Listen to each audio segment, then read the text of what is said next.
আসসালামু আলাইকুম। আজকে আমি কথা বলতে চাচ্ছি অস্টিও আর্থ্রাইটিস সম্পর্কে। প্রথমে জানতে চাবো অস্টিও আর্থ্রাইটিস কী জিনিস। অস্টিও আর্থ্রাইটিস আমরা যদি সিম্পল ভাষায় বলি, এটা একটা ডিজেনারেটিভ ডিজিজ। মানে বয়স বাড়ার সাথে সাথে হাঁটু বা কোমর বা বিভিন্ন জয়েন্টের সাধারণত বিভিন্ন যে ম্যাটেরিয়ালস আছে সেগুলো কমতে থাকে। এজন্য এটাকে আমরা ডিজেনারেটিভ ডিজিজ বলা হয়ে থাকে। অস্টিও আর্থ্রাইটিসের প্রেজেন্টেশনের ভিতরে বা কারণের ভিতরে এইজ একটা ফ্যাক্টর। সাধারণত এটা আফটার 40 অস্টিও আর্থ্রাইটিস খুব কমন। ফিমেলদের কমন, যারা একটু মোটা তাদের কমন, যাদের হাঁটুতে বিভিন্ন ধরনের রোগ আগে থেকেই থেকে থাকে তাদের ক্ষেত্রে কমন। এই পেশেন্টগুলো আমাদের কাছে কী নিয়ে প্রেজেন্ট করে? খুব কমনলি আমাদের কাছে প্রেজেন্ট করে কোমরে যদি হাড় ক্ষয় হয়ে থাকে সেক্ষেত্রে আমাদের কাছে প্রেজেন্ট করে লো ব্যাক পেন নিয়ে। যদি হাঁটুতে ক্ষয় হয়ে থাকে সেক্ষেত্রে আমাদের হাঁটু ব্যথা নিয়ে প্রেজেন্ট করে। সাধারণত অস্টিও আর্থ্রাইটিসগুলো জয়েন্ট কেন্দ্রিক হয় বা জয়েন্ট ইনভলভমেন্ট হয়, সেক্ষেত্রে পেইন হলো ফার্স্ট প্রেজেন্টেশন। দেন আমাদের এই জয়েন্টগুলো হলো মুভমেন্ট রেস্ট্রিক্টেড হয়।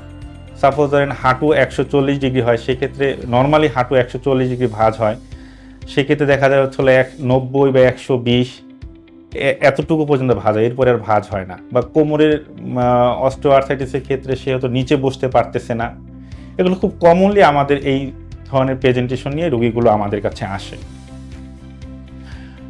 আসার পরে আমাদের প্রথম ডায়াগনোসিস করি কীভাবে? ডায়াগনোসিস করে আমরা সিম্পল একটা এক্সরে করতে পারি। এটা কোমরের ব্যথার ক্ষেত্রে হচ্ছিল কোমরের এক্সরে করতে পারি, lumbosacral spine x ray, AP and lateral view. হাঁটুর ক্ষেত্রে হচ্ছিল নি x ray, AP and lateral view. Then associated যদি কোনো প্রবলেম থাকে, ডায়াবেটিস, তারপরে হচ্ছিল অনেক সময় আমরা ভিটামিন ডি লেভেল দেখি, অথবা কোনো ইনফ্লামেটরি নর্মাল যে বেসলাইন ইনভেস্টিগেশনগুলো এগুলো করে থাকি। কিন্তু সিম্পল আমরা এক্সরে করলেই সাধারণত হচ্ছিল কোমর ব্যথা, হাঁটু ব্যথার প্রাইমারি একটা ধারণা পেয়ে থাকি। এরপরে যখন পরবর্তী চিকিৎসার প্রয়োজন হয়, যদি অ্যাডভান্স চিকিৎসার প্রয়োজন হয়, তখন অ্যাডভান্স ইনভেস্টিগেশনগুলো করি। কিন্তু ইউজুয়ালি আমরা আসলে এক্সরে করে আমরা এটা নির্ণয় করতে পারি। চিকিৎসার ক্ষেত্রে প্রাথমিকভাবে চিকিৎসা যদি পেইন থাকে সেক্ষেত্রে আমরা যদি ফার্মাকোলজিক্যাল যে চিকিৎসাগুলো আমরা মেডিকেশন ইউজ করি, অ্যানালজেসিক, সাথে সাথে হচ্ছিল গ্লুকোসামাইড, কন্ড্রোটিন সালফেট, প্লাস হচ্ছিল ক্যালসিয়াম সাপ্লিমেন্ট। অ্যাসোসিয়েটেড হলো ফিজিওথেরাপি। ফিজিওথেরাপি এই ক্ষেত্রে অনেক বড় একটা ভূমিকা পালন করে। ফার্মাকোলজিক্যাল চিকিৎসাতে যদি ভালো না হয়ে থাকে সেক্ষেত্রে আমরা অনেক সময় ইন্ট্রা-আর্টিকুলার ইনজেকশন দেই। এটা ইন্ট্রা-আর্টিকুলার স্টেরয়েড দেওয়া যেতে পারে, অথবা ইন্ট্রা-আর্টিকুলার হায়ালুরোনিক অ্যাসিড দেওয়া যেতে পারে।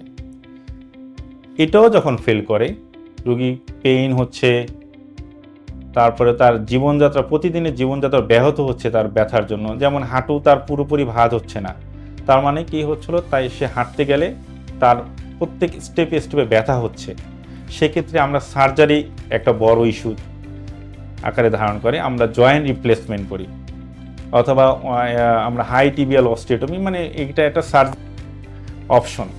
যদি কোমর ব্যথা হয়ে থাকে সেখানে স্পাইনাল ক্যানাল স্টেনোসিসগুলো আমাদের কাছে প্রেজেন্ট করে। সেক্ষেত্রে যদি স্পাইনাল ক্যানাল স্টেনোসিস থাকে এবং রোগীর সিমটম থাকে, রোগীর দৈনন্দিন জীবন ব্যাহত হয়, সেক্ষেত্রে কোমরেরও সার্জারি করা হয়। মোট কথা, পেইন অ্যান্ড তার ডেইলি যে জীবনযাত্রা কার্যক্রমে যদি ব্যাহত হয়ে থাকে সেক্ষেত্রে আমাদের সার্জিক্যাল অপশনটুকু চলে আসে। অস্টিও আর্থ্রাইটিস আমাদের জীবনে খুবই কমন, এবং বলা হয়ে থাকে হচ্ছিল কোমর ব্যথা প্রতি 5 জনের 4 জনই জীবনে কখনো না কখনো হচ্ছিল কোমর ব্যথার এক্সপিরিয়েন্স থাকে। তাই কোমর ব্যথা এবং হাঁটু ব্যথা রোগীগুলো আমাদের কাছে কমন।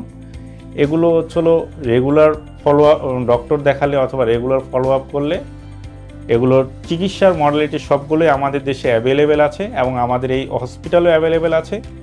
আপনারা যে কোনো সমস্যা বা যে কোনো কোমর ব্যথা বা হাঁটু ব্যথার জন্য আমাদের শরণাপন্ন হলে আমরা সেই অনুযায়ী চিকিৎসা করে আপনাদেরকে সুস্থ করে তুলতে পারবো ইনশাআল্লাহ। আসসালামু আলাইকুম। সেরা ডাক্তার, সেরা হাসপাতাল, খাজা বদরুদ্দোজা মডার্ন হাসপাতাল।